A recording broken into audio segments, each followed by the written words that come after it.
بسم اللہ الرحمن الرحیم۔ السلام علیکم ورحمۃ اللہ وبرکاتہ۔ معزز ناظرین، آج ہم جن مسائل کو بیان کریں گے وہ مسائل ہیں جو غریب اور امیر کے درمیان فرق کرنے والے ہیں۔ سب سے پہلے یہ سمجھے کہ غریب کون ہے اور امیر کون ہے۔ امیر وہ شخص کہلاتا ہے جس کے پاس 52.5 تولے چاندی ہو یا 7.5 تولے سونا ہو یا کچھ چاندی اور کچھ سونا ہو کہ اگر دونوں کو بیچ کر کے 52.5 تولے چاندی خریدی جائے تو اس کی 52.5 تولے چاندی آ سکتی ہو، یا اس کے پاس اتنے پیسے ہوں کہ وہ ان پیسوں سے 52.5 تولے چاندی خرید سکتا ہو۔ اسی طریقے سے اس کے پاس اتنا مال تجارت ہو کہ وہ اس سے 52.5 تولے چاندی خرید سکتا ہو، تو یہ شخص مالدار شریعت کی نظر میں صاحب نصاب کہلاتا ہے۔ چاروں کو ملا کر بھی تھوڑا سا سونا ہے، تھوڑی چاندی ہے، کچھ روپیہ پیسہ ہے، کچھ مال تجارت ہے، اگر ان چاروں کو کہیں بیچ کر کے اور ان سے حاصل شدہ پیسوں سے اگر ہم 52.5 تولے چاندی لانا چاہتے ہیں، وہ اگر آ سکتی ہو تو یہ شخص صاحب نصاب ہے، یہ شخص امیر کہلاتا ہے۔ اور جس کے پاس اتنا مال نہ ہو وہ شخص شریعت کی نظر میں غریب ہے۔ تو مالدار پر قربانی واجب ہے اور غریب پر قربانی واجب نہیں ہے۔ ہاں، اگر غریب آدمی قربانی کا جانور قربانی کے دنوں میں خرید لاتا ہے اور قربانی کی نیت رکھتا ہے، یہ کہتا ہے کہ میں اس کی قربانی کروں گا، تو اب غریب آدمی پر اس جانور کی قربانی کرنا واجب ہو جاتا ہے۔ یہ یاد رکھے کہ وہ جانور اس نے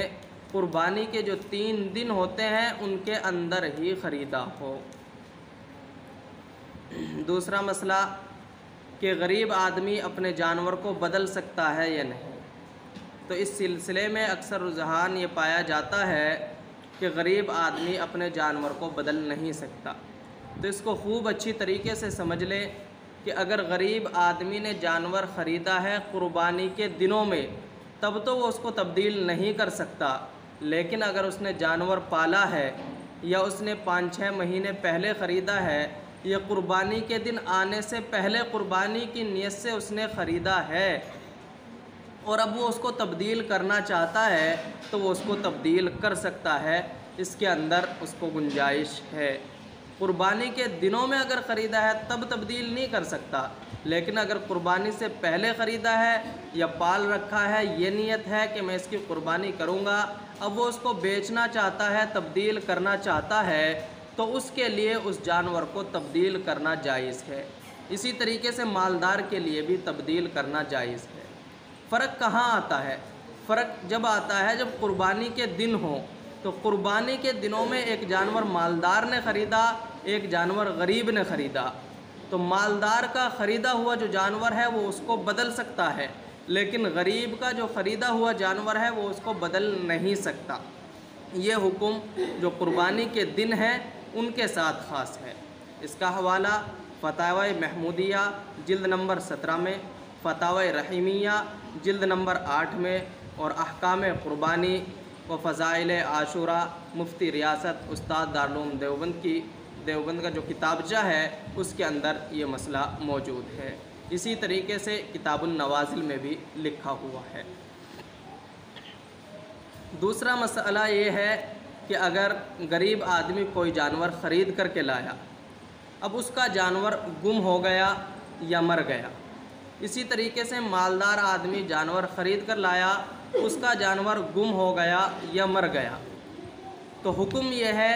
کہ غریب آدمی کے لیے دوسری قربانی کرنا واجب نہیں ہے، دوسرے جانور کو خریدنا اس کے لیے ضروری نہیں ہے، لیکن مالدار کے لیے دوسرا جانور خریدنا، اس کی قربانی کرنا اس کے اوپر واجب ہے اور ضروری ہے۔ تیسرا مسئلہ یہ ہے کہ غریب آدمی جانور لے کر کے آیا، مالدار بھی جانور لے کر کے آیا، اب مالدار کے جانور کے اندر کوئی ایسا عیب پیدا ہو گیا جس کی وجہ سے قربانی کرنا جائز نہیں ہے، اسی طریقے سے غریب کے جانور کے اندر بھی ایسا عیب پیدا ہو گیا کہ جس کی وجہ سے قربانی کرنا جائز نہیں ہے، تو غریب کے لیے اسی جانور کی قربانی کرنا جائز ہے، جبکہ مالدار کے لیے اس جانور کی قربانی کرنا جائز نہیں ہے، اس کو تبدیل کرنا اس کے ذمے ضروری ہے۔ نمبر 4، مالدار کوئی جانور لے کر کے آیا، غریب بھی جانور لے کر کے آیا، اب مالدار کا جانور بھی گم ہو گیا، غریب کا جانور بھی گم ہو گیا، اس کے بعد مالدار نے بھی ایک جانور خرید لیا، غریب نے بھی ایک جانور خرید لیا، تو اب حکم یہ ہے کہ مالدار ان دونوں میں سے ایک جانور کی قربانی کرے گا، دونوں کی کرنا چاہے تو اس کو ثواب ملے گا، لیکن اس کے اوپر دونوں کی قربانی کرنا لازم نہیں ہے، لیکن غریب آدمی کے لیے دونوں کی قربانی کرنا لازم ہے، یعنی اس کا جانور گم ہو گیا تھا، بعد میں اس کا جانور مل گیا اور اس عرصے کے دوران وہ دوسرا جانور خرید چکا ہے، تو اس کے ذمے دونوں جانور کی قربانی کرنا لازم ہے۔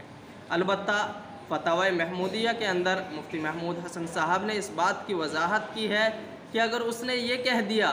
کہ میں یہ جو دوسرا جانور خرید رہا ہوں پہلے جانور کی جگہ پر خرید رہا ہوں، وہ اگر مل گیا تو میں اسی کی قربانی کروں گا، تو اب اس کے ذمے دونوں جانور کی قربانی کرنا لازم نہیں ہے، بلکہ ایک ہی جانور کی جو جانور ملا ہے اس کی قربانی کرنا لازم ہے۔ ان سب کے حوالے مختلف کتابوں سے ہیں، جس کو جو حوالہ چاہیے وہ کمنٹ باکس کے اندر لکھ دے، انشاءاللہ وہیں اس کو حوالہ دے دیا جائے گا۔ السلام علیکم ورحمۃ اللہ وبرکاتہ۔